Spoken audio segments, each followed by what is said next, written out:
Bhagavate Shri Arunachala Ramanaya.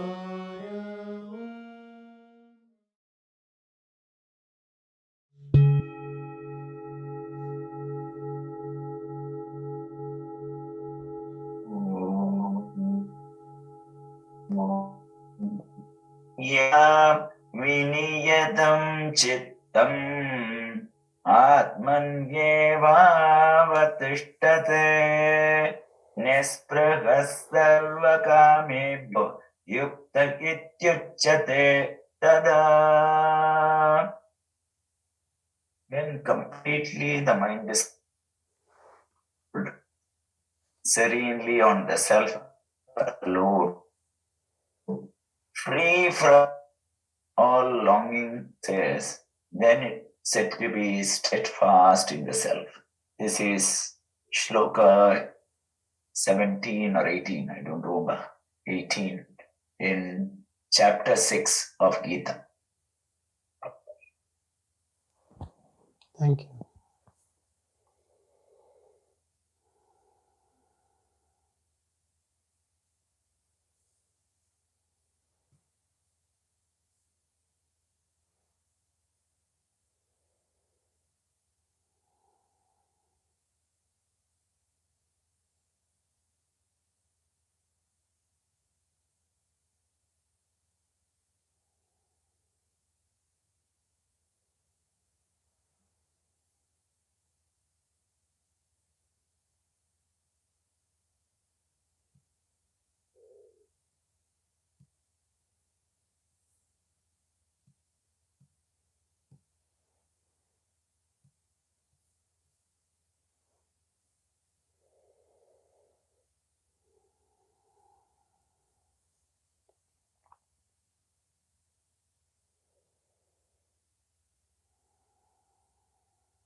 Anyone has any questions?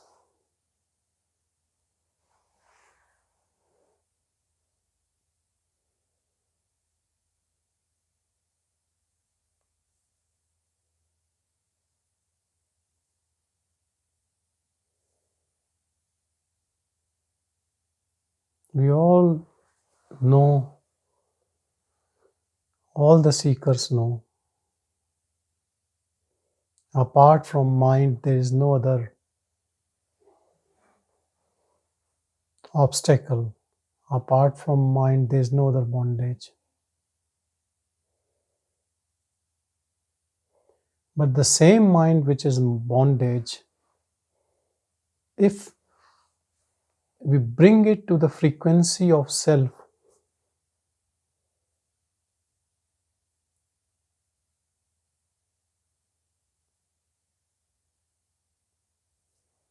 it merges in it.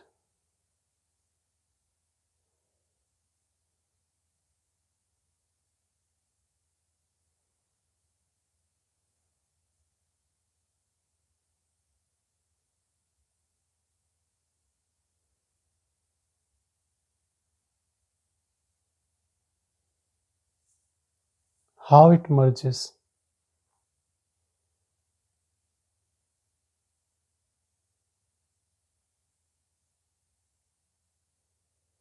We don't have to worry about that.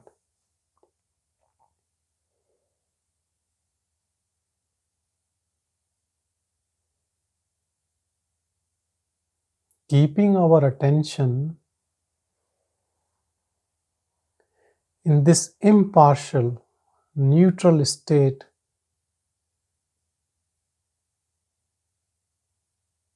is enough. How to recognize this impartial, neutral state within us? Know and understand and follow it. whatever thought is arising for any reason,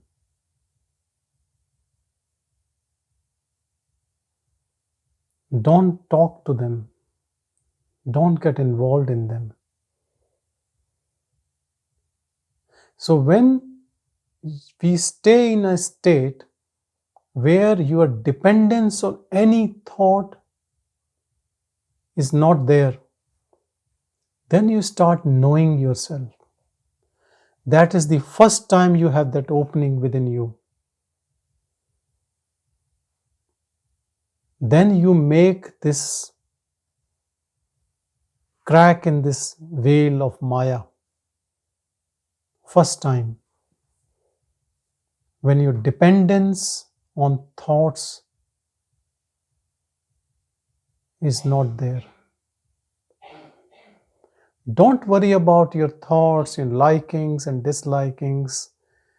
You just pay attention to that impartial, neutral state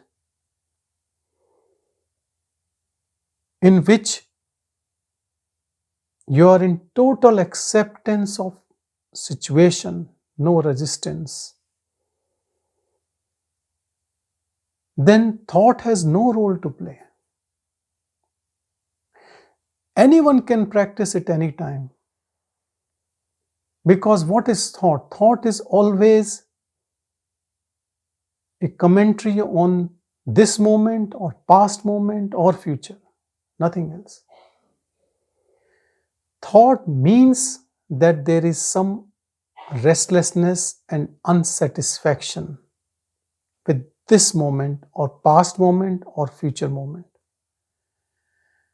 And this is the way ego survives, with restlessness. The other name of ego is the one who is always on its feet.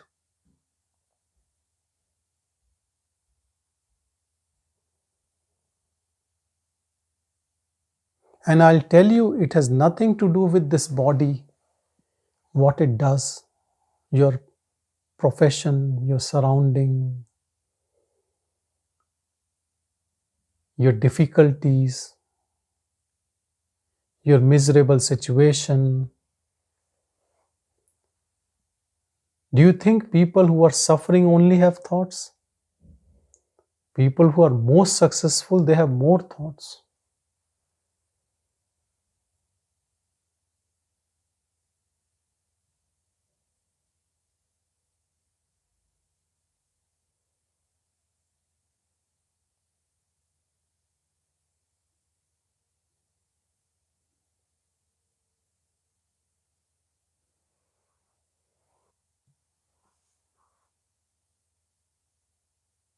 Abide in this state in which you don't need any thought. This state is in all of us. This state is eternal. This state is there in deep sleep. This state is also there when you're dreaming.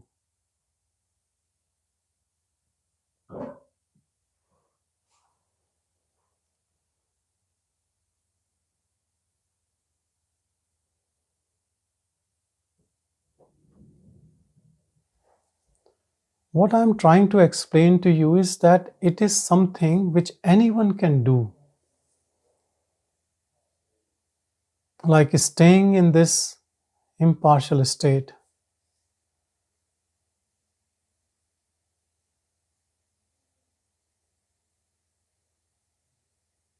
See if you can avoid yourself being engaged with thoughts. Let them be there. Treat them as an external noise and be unconcerned with all of them. But the rule is that you have no choice in that. Then you have to reject all of them. You can't pick and choose your thoughts. That's what all of us do.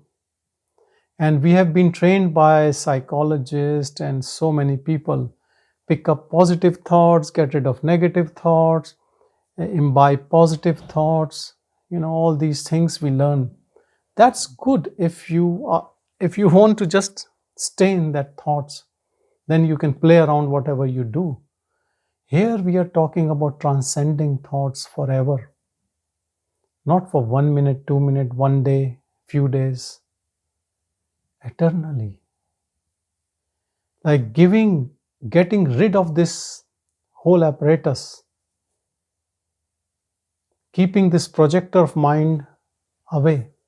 And even if it stays, we are not looking through it anymore. We are looking within all the time. Then all these techniques are not useful to us.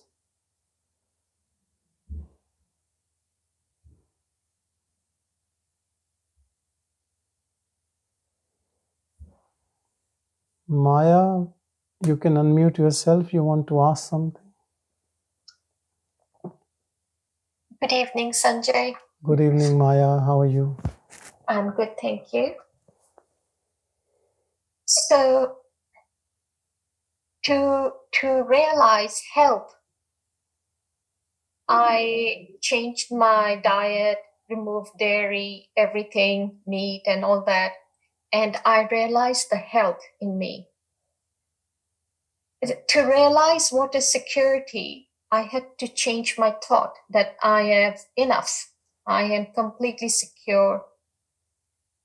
But self-realization, I am already realized. Why can't I realize it right here, right now, which is my true nature? I am not thinking anything, but I experience what is health. I experience what is security, but I don't experience my true nature. The one who experiences help and security is nothing but ego, nothing but body, nothing but I thought of the body. Body needs security, not the self. So the same language cannot be used for that. That is known by that only. And the one which wants to know it can never know it. We have to, that is what I was trying to explain, that the gadget, what we are so used to, and I am just trying to tell you how not to use it. And Yes. the best way how not to use it, staying in this neutral, impartial state, which does not demand need of mind.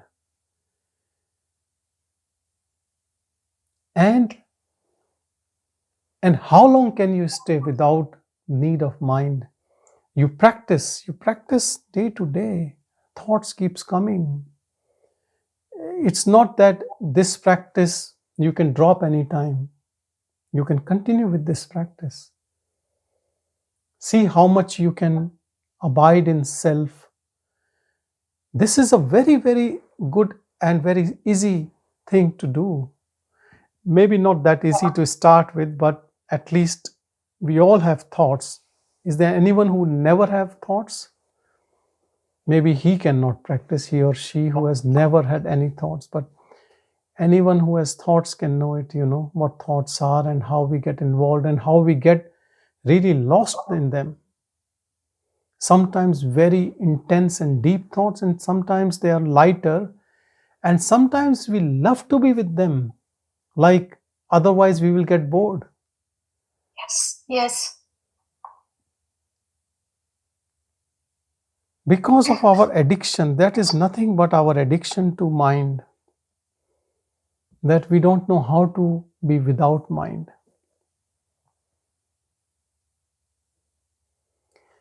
I was talking to one of my friend's daughter, and she was saying that to live in a hostel can be a nightmare. And I said, why? She said, they provide with dorms and there are always people around you, and then you have to talk to them. You go to gym, you go to mess, everywhere you have friends. There's no time for me, just my space. And I thought how beautiful this analogy is for all of us. We are always with our mind, thoughts, never with us, our true nature. And the simple reason is being a doer. And don't think doer is the person who is high achiever. People who don't do anything, they are more busy with thoughts than anyone else. Always thinking about something. Something happened 30 years back, 10 years ago, some planning of future. Multiple plannings keeps going in people's mind who don't do anything. Sometimes, people think that when they are in this mode of achieving or doership, they think less because they're acting through the body. And it could be true, when you're mechanically involved in so many tasks, then no time to think. But that doesn't free us from ego. Then the doership keeps the ego alive. I am doing, I am achieving, I am good. But this state in which you're not using your mind, your thoughts. So thoughts keeps coming and they are like an expert commentary to what this body is doing or has to do or has done. And sometimes nothing to do with this body, other bodies. And sometimes nothing to do with that body, maybe the situation, politics, religion, what's happening in the world. Maybe sometimes completely fictitious, imaginary. Thinking about a male or a female or a person whom I want to love and that person should be like this. It can just imagine anything. Mind has wondrous power. It can do anything except staying still. When it doesn't stay still, you'd never know yourself. That is the problem. And so to bring it to stillness, we have to give up addiction to the mind. And to give up addiction to the mind, we have to be addicted to the self. Addicted to the self means our attention on that self.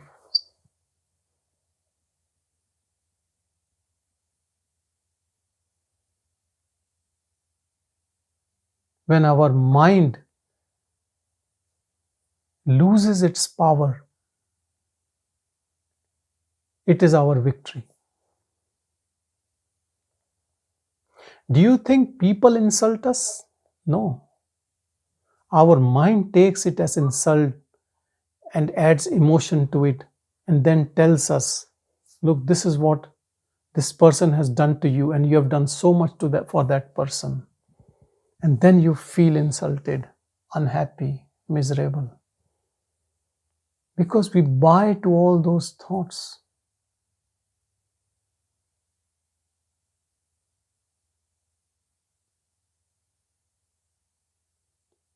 In an intense situation, sometimes it's hard to get out of the mind.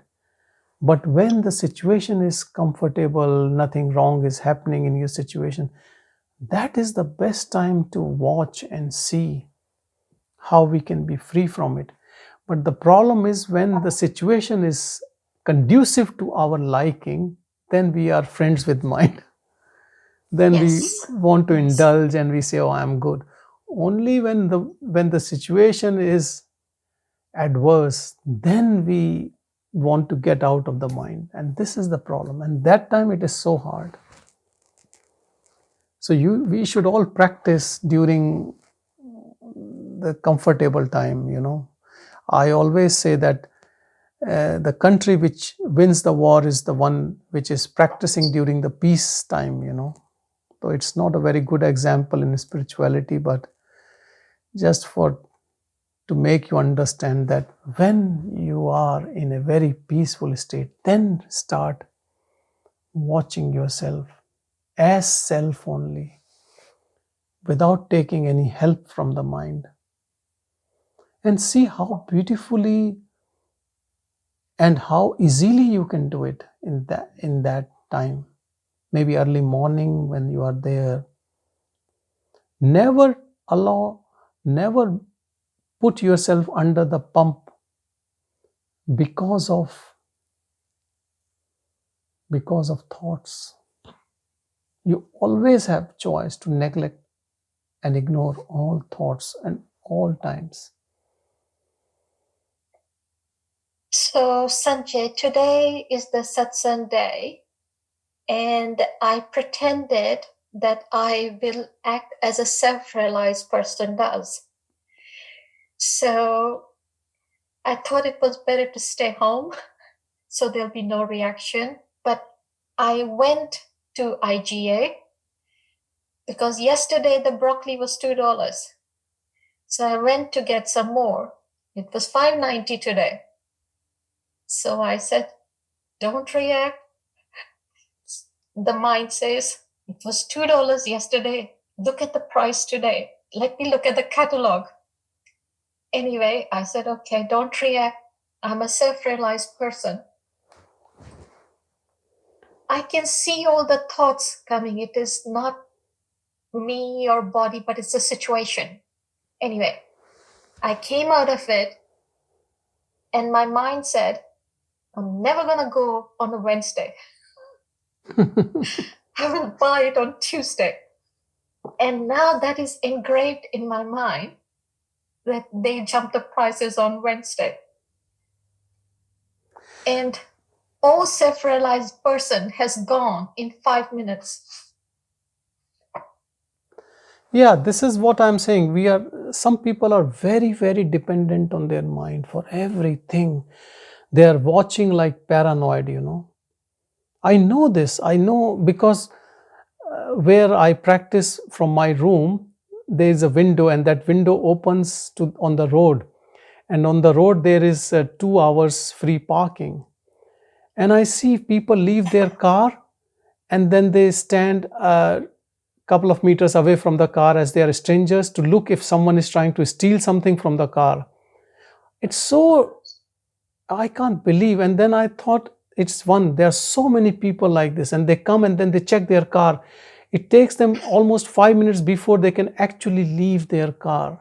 It doesn't matter whether the car is old or new. So much of attachment. And it is just, we have extended our ego to things. We have projected to a big level. We can get annoyed by anything, to the political party, to the religion I belong to the country, to whatever. Our ego has gone bigger and bigger in so many attachments. It's all conditioning. This is the way you always must be looking into the prices to get the best price, just to be getting the right thing at home. Some people have never seen any catalog in their life, whatever the price they buy. Some people, they go, they buy, they don't even know what the price is, what they charge. They just come and just, when they need something. Some people have never ever have any clue about any sale. When they need something, they go and buy and come back home. And some people, they say, Boxing Day sale, my God. It's like a rampage, People go, I don't know what they achieve, what they get. So it is just our mind which gives importance to all these things, and media and propaganda, and grab more, and we grab more, and then we never wear those clothes, or we never eat that food because it was cheap. We got so many broccolis, now we can't finish them. Oh, it is just play of mind, It is from small thing to big thing. So I think still I would say, Maya, you are on a right track. So fake it to make it. Continue what you're doing. And I'm sure what a person does in his own way, I think is the best way. There's nothing right or wrong about it. Some people keep asking about the method. Each to his own. Maybe this, you continue working on it and keep reporting to us. Thank you. Thank you. Okay, there is 2 people there. Okay. Chandra from Bangalore. Hello, Chandra. You have to unmute yourself. Namaskaram, Anna. Namaskar. This is Chandra. People Namaskar. call me Chandra. Hello, Okay. hello. Maya started an interesting topic, so I'm just trying to build on top of it. Okay. Fundamentally, people are born with certain capabilities on them. For instance, some people can sit in our same place, whether they are realized or not, like they will not get bothered or perturbed by things. And some people are a little anxious and then this thing, right? So if you take me, for instance, in my family, like I've seen my dad also very emotional and then a little bit hyperactive, doing multiple things. And then somehow I have inherited that. So when we talk about doership, when we talk about all these principles, do you think like people who are a little bit wired differently like this have to put in extra effort, go through more struggle to be able to achieve certain things which comes naturally, maybe for some of?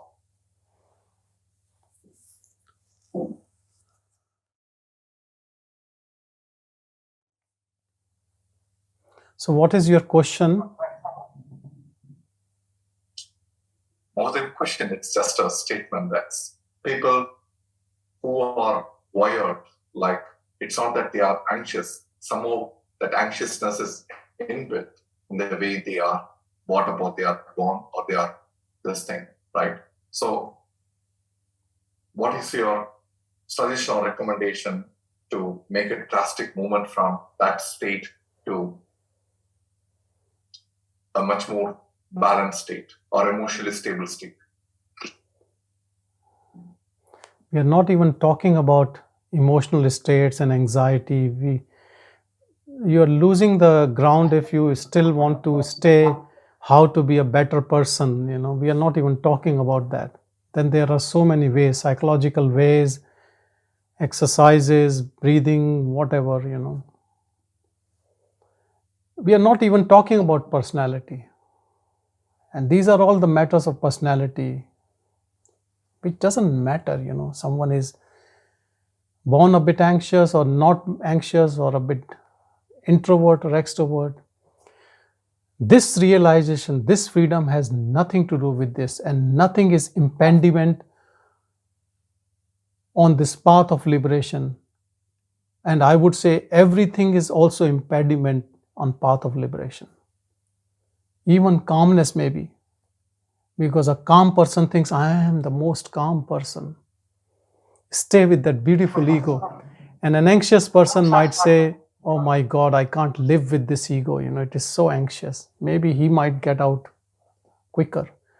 So look, it has everyone, wherever the person is actually at the best place and best personality for liberation. There is only one secret in this, that wherever you are, in whatever situation, whatever your personality, whatever you are born with, that is the shortest path to liberation. You don't have to work out a better personality to get liberated.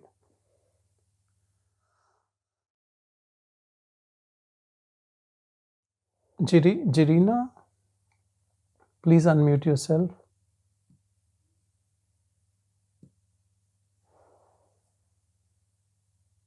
There we go. Good evening. Hello, good evening. I had a question. Is there ever a point where the ego would cooperate on the spiritual journey?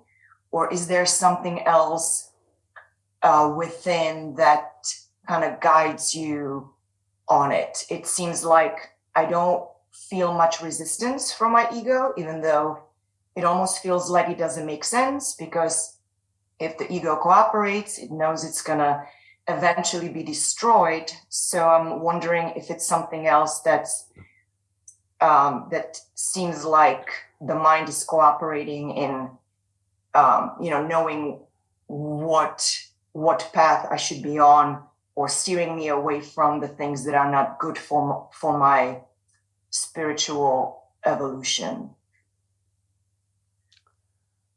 So right now what you're saying is your mind is cooperating with whatever you're doing. Is that right? Yes. That's good. That's beautiful. Why we should look for resistance then?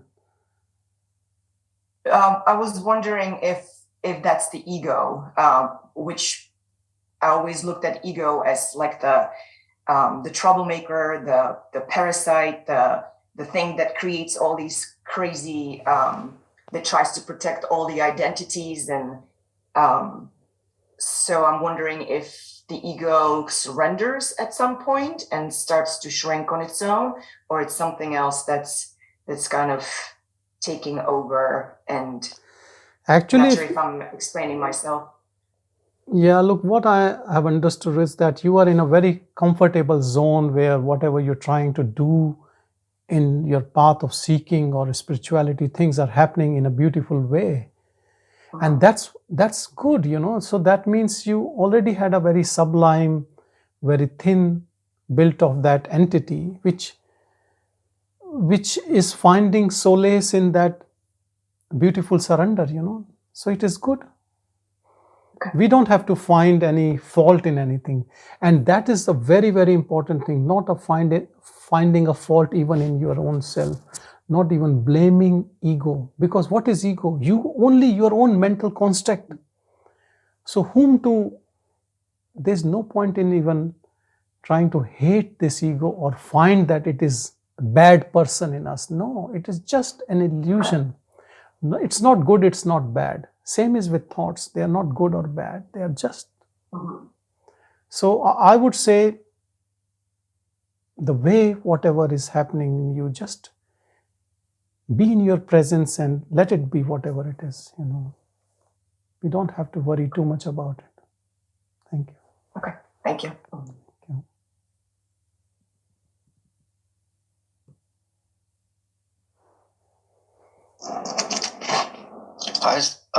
Hi Sanjay, Bharat here. Hello, Bharat. How are you? Good. My question is, I want to know about, is there such a thing like free will, and is grace given to everyone equally? The reason I ask is, if there is free will, then apparently I have to make the choice to work towards self-realization.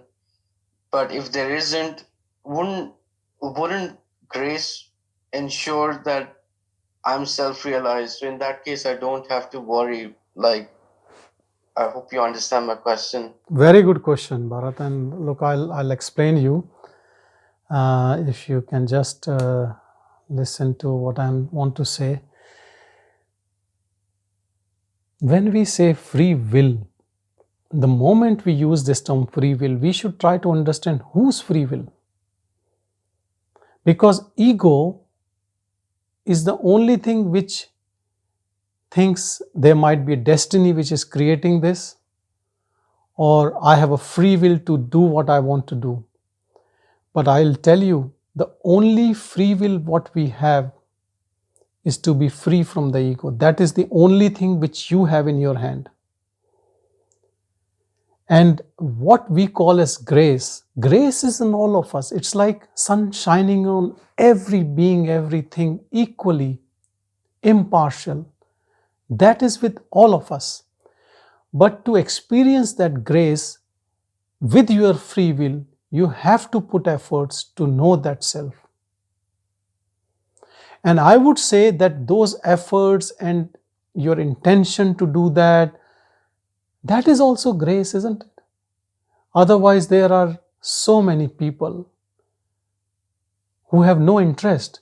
Even few years ago, you have no interest. So, I would say, don't leave it to grace to work on you and you just sleep with your ego mind. It's never going to happen like that. You have to put your efforts. That is the only free will which we have. Rest all is just destiny. Because if your interest is free will.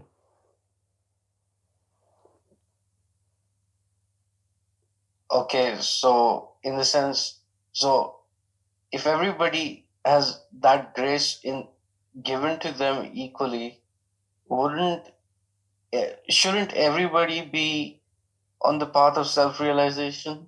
Yeah, if they put efforts, if they have interest in it, here there is a free will. Yeah. Like nobody is asking you to attend satsang or do any practice, but it's up to you if you are inquisitive about it. Yes. Here there is free will, I agree. But the grace is equal. If you go on this path, the grace will take you there.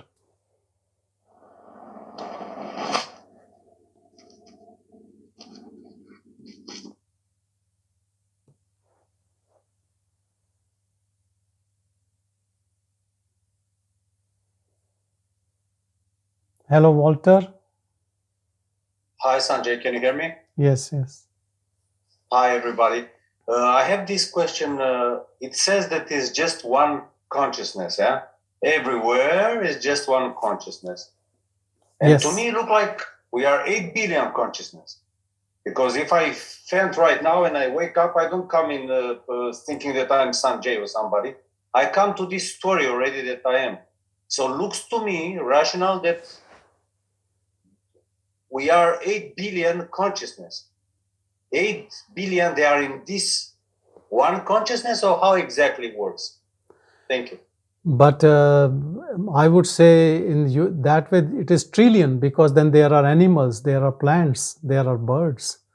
I think you're only talking about human beings, isn't it? And the consciousness... But they don't have the same level of consciousness, I think. The animals, the plants, I think. I don't know. That is just... It's less, I think. Or maybe I would say more. I would say more. Yeah. Now look, the thing is that when, let's say you have a dream, in the dream you sleep, and in the dream you wake up, then what happens? There is a continuity in dream, isn't it? The dream person sleeps and then wakes up, and then the dream continues, but that is all part in the dream. So when you sleep and when you wake up, it is the same mind which is waking up, which is showing you that now it has woken up. So that continuity is an illusion, because when you sleep, your mind takes on a different projection. That's what it shows you in dream. And then it disappears, and then it comes back when you wake up. But yes, it picks up where it ended before in this waking dream. So there's a continuity. So what you are saying is 8 billion consciousness, or whatever number you are saying, that is not consciousness, that are mind, 8 billion minds. So we are all given this projector in front of the consciousness which we are using, and we are creating our own small world from that mind. And we are allowed to pick up what we want to pick up by our sensory organs, or our intelligence, or our education, or our activities. And we are born in different types of environments, so we have different nature, liking, disliking. Our value-based system is different, different cultures. So we have created our own small world with that mind. And we live always in that mind, so we cannot see without the mind how it is. So all people, when you wake up as Walter, not as Sanjay, because that's a conditioned mind in which you are living, and you're never trying to see without it. But we are all can put efforts to start living without it, or detached to it. And then you will start noticing how foolish I was, that I was always living in the domain of mind and seeing the world through that mind. Because when we see the mind, it is always through that projection. This mind has projected all this. It is all coming from within you, not outside you. When you are in deep sleep, the word disappears for you. That your word disappears. Everything disappears. And when you wake up, everything comes alive. If you go deep into the non-duality Siddhanta principles, they talk about Ajatvad. What is Ajatvad? Ajatvad means everything just springs up and everything goes and then everything comes up. Just like in your dream.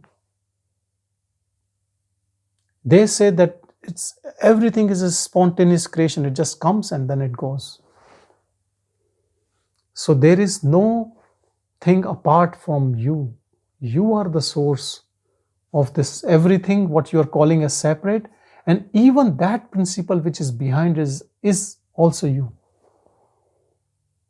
To get to that, you just have to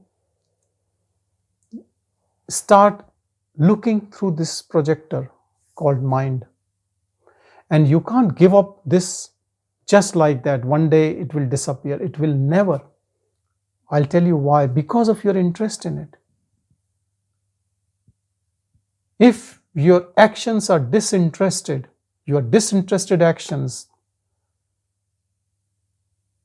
without any personal desires, then this dream will start disappearing, because this projector called mind is running only because of your interest.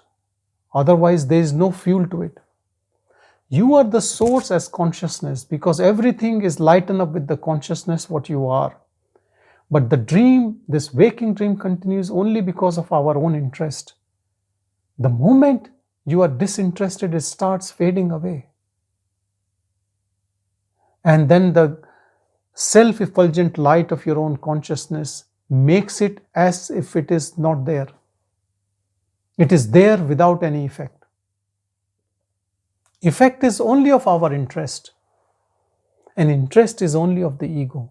And ego is that one who thinks, I am this body-mind complex. I'm living, I am that only. I have no other separate entity. The moment we come to this realization within that I am separate, then all this individualistic consciousness disappears. And your concept about 8 billion consciousness disappears. Because there is only one consciousness. Consciousness is singular. It is manifesting in different objects or things or beings, but it is one. It is the same light which is flowing in everything. And nothing is separate. They are all in one unity with that consciousness. But to know that, you have to give up this desire to be as body-mind. You don't have to give up the body or give up the mind. Everything can stay as it is, but you have to recede. And that is what I was telling initially, that attaining that impartial state within you can be done when you stop getting involved in your mind game, these thoughts. Like Maya gave a very simple example about broccoli, broccoli example can be picked up by anyone. All our life is like broccoli only, Let's do this because this will give me this, and this is what are we doing in our life? If we all see, we are only working for this body, nothing else. All our actions are pertaining to this body and this mind and my things and me. But the moment your interest is in this absolute, you will start receding within you. Then it will be the other way around. It will be very hard to convince that I am the body. You cannot. It is a one-way path. Let's say in between the dream, your dream breaks. Even if the dream continues, you cannot say that, look, I'm dreaming, I'm not dreaming. You know that you're dreaming now. So the fun of the dream is gone, if you like to call it fun, but if it's a scary dream, then you are so happy. And mostly it happens in a scary dream, isn't it? The dream breaks. And so they say the people who are in suffering mode, they are fortunate. There is more blessing on them, more grace on them in a way, because they have no interest in this life. They want to move out. You look, people who came to Bhagavan, lot of people had big tragedies in their life. Wife died, husband died, 2-3 people of the family died, kids died. Something happened, very tragic. And they have no interest in this. So they came to Bhagavan. They wanted to just surrender and say, how can I be a realized person, you know? Bhagavan himself had a death experience. You see a lot of people who have all of a sudden deep impact because they suddenly pull out of, because they think there's too much of suffering. They just pull back themselves.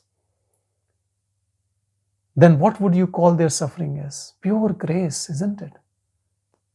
If life is all cushiony, comfortable, you know, you will never even think about it. And that's what happens around our society. People are all having very good time. They think, who will think about all these things? It's a job of someone who is frustrated with life, you know.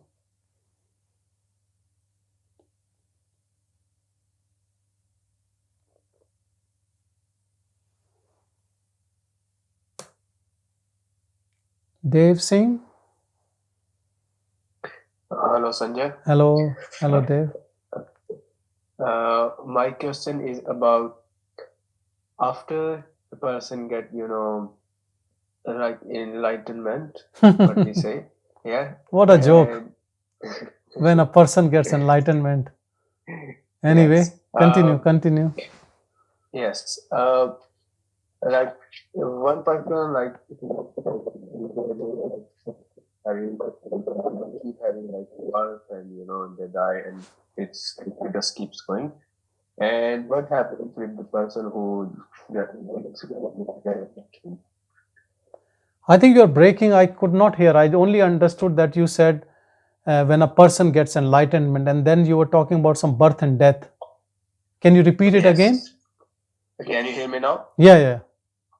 Yeah, I was saying, what happens like after someone gets liberated? I mean, when they die, what happens? Then, what happens?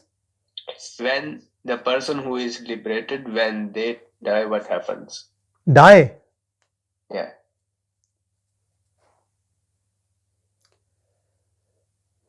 That is what, this is so difficult to answer because the question is absurd. Because person never gets liberated. No person in this world ever had been liberated. Liberation is from this person only who wants liberation. And the person, if the person dies, then person will get birth again. And if you are free from the person, then you are just, it's all done. There's nothing else. Person is the problem. Person never gets liberated. Person only dies. But if the person dies before the death of the body, then it is job complete. Otherwise, it continues. Okay. Because look, we can make concepts of everything in life, and there are so many misnomers and people who are into it and they think it's something to grasp and just have it. And I already had 6 medals, this will be the 7th medal. Let's just take enlightenment and then move on. Then I have to do other things also in life. I speak to seekers almost every day. They are so humble, they are so down to earth. The only skeleton of personality is left. Nothing is left. They are almost extinct. For them, even to do mundane things, they don't have any urge. I'm telling you from my heart, I talk to not one person, thousands of them. These goal achieving, but some of them have very good intellect. They are very brilliant. They are very sharp, and they have achieved. I would not say they have achieved, but they were destined to achieve, and they are there. But wherever they are, they have zero desire to be there, but they are there. Because of prarabdha karma, the energy came, motivation came, and whatever, they just are there. But they are more empty than a beggar. But external world cannot see these things. People only see if someone has achieved, they think, oh, he's a doer, he's an achiever, he's an egoistic person. You cannot know a realized entity just by what are they doing in their life. Not all of them have to be sitting in Himalayan caves to be that. They can be director of dozens of companies and they are still free. Like King Janaka, he was a king of the kingdom and enlightened being. Not everyone has to be Buddha to leave everything, then only you will know it.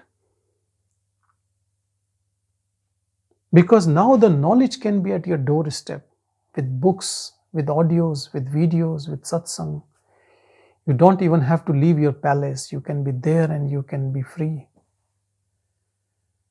Do you think this technology is only for indulgence? This technology is also for liberation. It is all grace.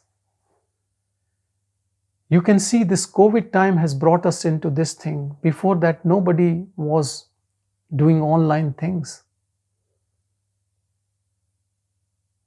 We started our satsang online in COVID time only, because we were not allowed to meet face to face. And it has created a very beautiful group of people from all over the world.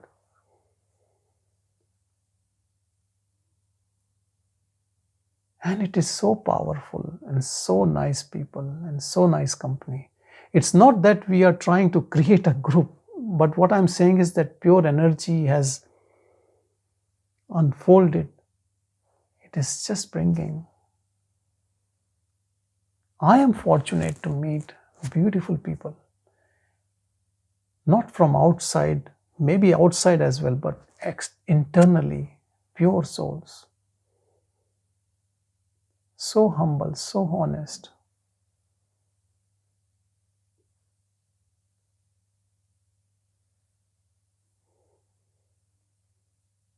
This person in us, which acts, which wants to do, which is using the mind, which is a separate entity. Just watch it. Your watching it will dissolve it. Watching will make it disappear. And this watching is what I was talking about when we stay in this impartial state.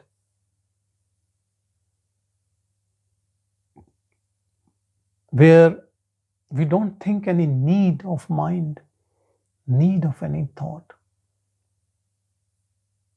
How far can you go without it? Sometimes not even 1 second. Practice to be without it for 1 minute. More you practice to be without it, more you will start settling in that self, which is nameless, formless, which is eternal, which never goes, never born, never dies. So this question becomes very absurd, that what will happen to the person who is enlightened after death? Because for him, he is not body right now, then what will happen to body after that? Who knows? Who cares?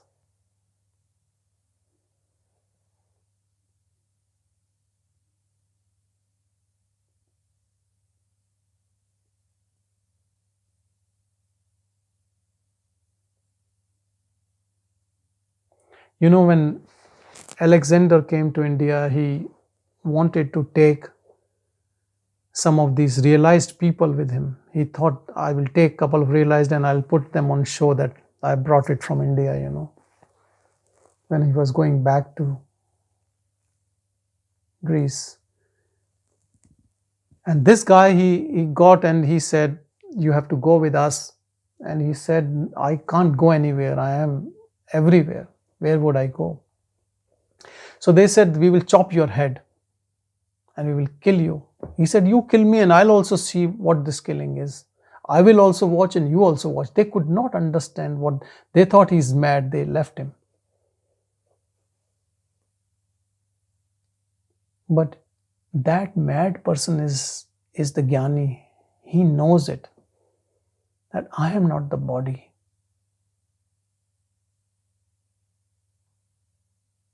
Why a Jnani becomes fearless? Because he knows he is not the body. People get slight chest discomfort, they think it's a heart attack, they call O, they go, they check, oh, I might die, you know.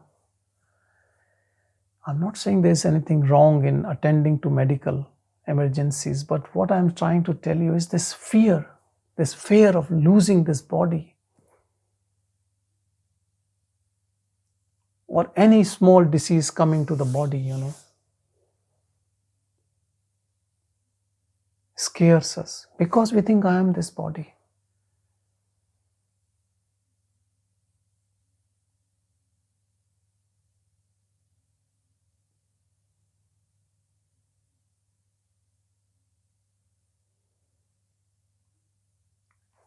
Very simple thing. Stay in this impartial state and see how long can you stay, where all your needs are fulfilled without use of mind.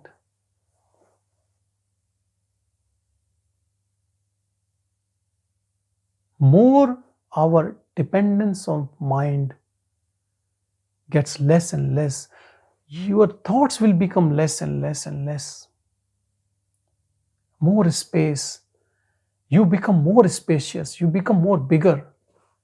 We try to bring ego bigger by gaining things. We become actually smaller.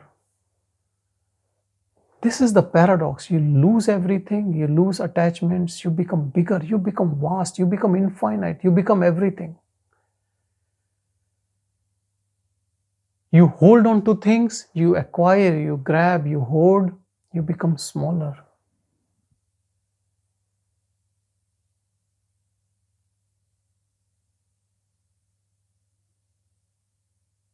Only emptiness is the key to freedom. Empty mind. That is why I never understand this mindfulness. I don't know why they call it mindfulness. Mind is always full of thoughts. This is a state of no mind, empty mind, merging of mind. Coming back to the source where your undifferentiated awareness. You have given up all your concepts, you have burned your concepts in all Agni, this fire of knowledge. If a Jnani says, I am Hindu, I am Christian, remember he is not Jnani at all. He is just faking. There is no religion of a Jnani.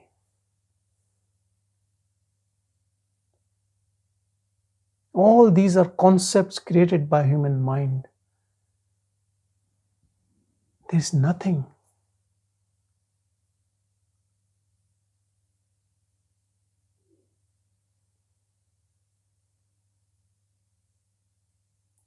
Whatever you say in front of others doesn't matter, but inside, internally, you should be always empty. Empty of all concepts, empty, nothingness. Then see how that bliss unfolds in you, infinite bliss.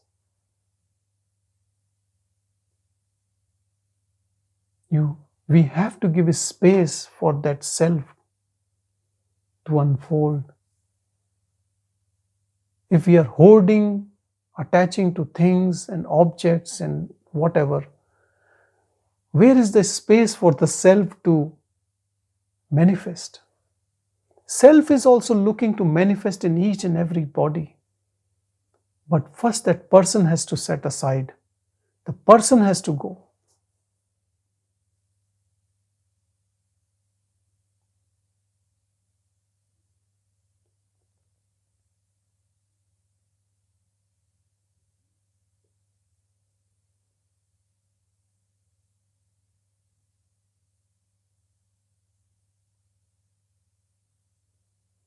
What is reality? What we see is unreal and what real is unseen. This is the problem. And that unseen, which is real, which is pure, which is eternal, can only be known when unreal is known as unreal. Otherwise not. If you look into Bhagavan Ramana Maharshi, this person, the first person who asked him questions, and he wrote,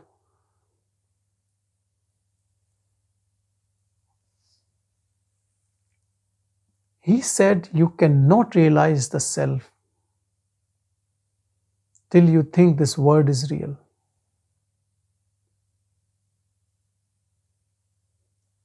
Same thing has to flip and look within to know the truth.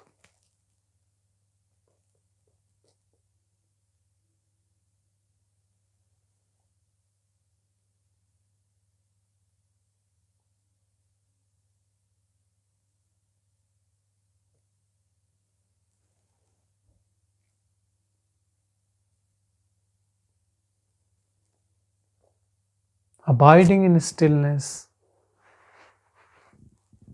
and watching from this impartial state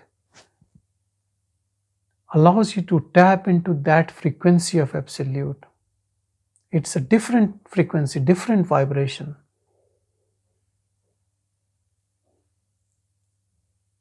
As Marco was saying, that he considers that human beings are at different level than others. Maybe animals have no consciousness. I think some people think like that.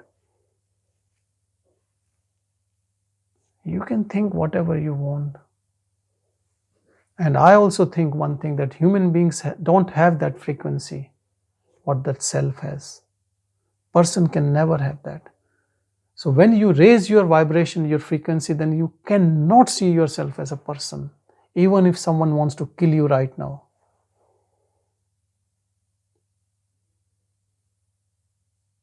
Nobody else has to convince you for the truth. You have to be that truth.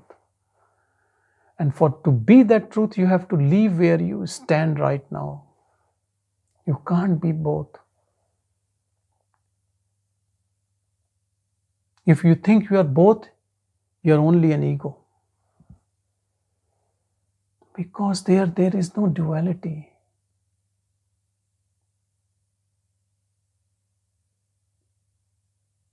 Either you are nothing or you are everything.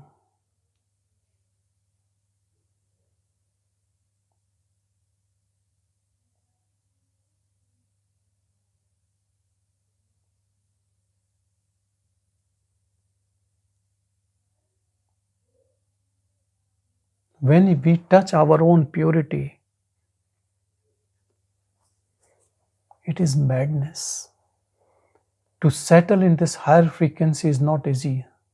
Some people actually lose their body, they die instantaneously.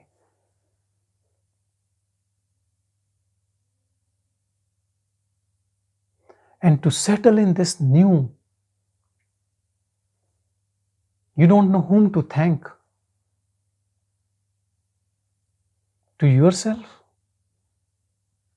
To whom?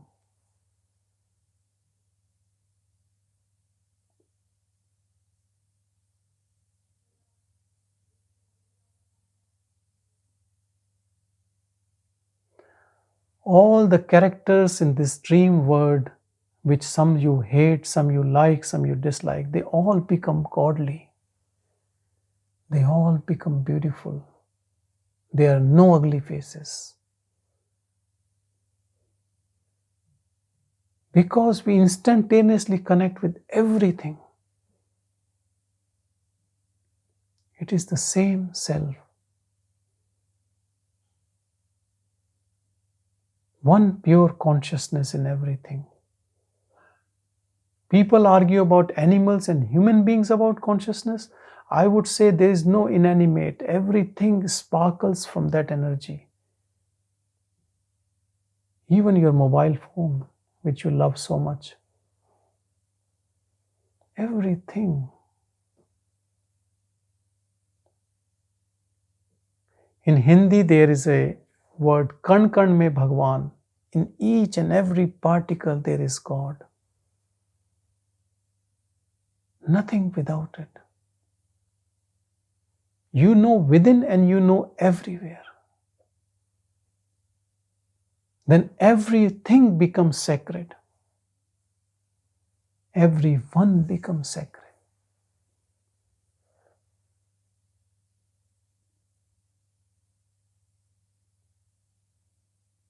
Don't think that unconditional love arising from a self-realized being is he has cultivated. It will, because you are everything.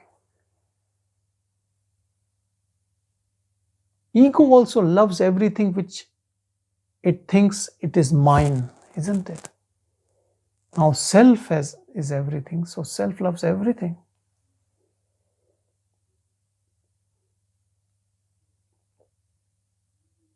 How beautiful it would be if we all are realized self, isn't it?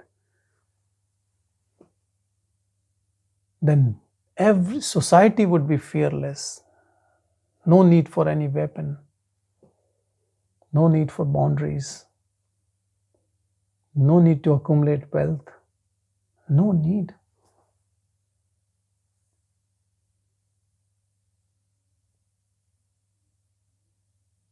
Hope it may turn true one day. We can only pray.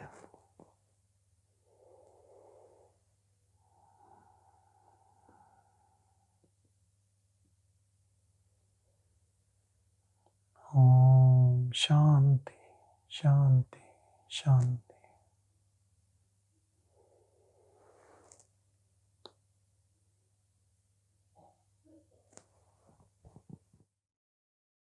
Thank you, everyone. Thank you.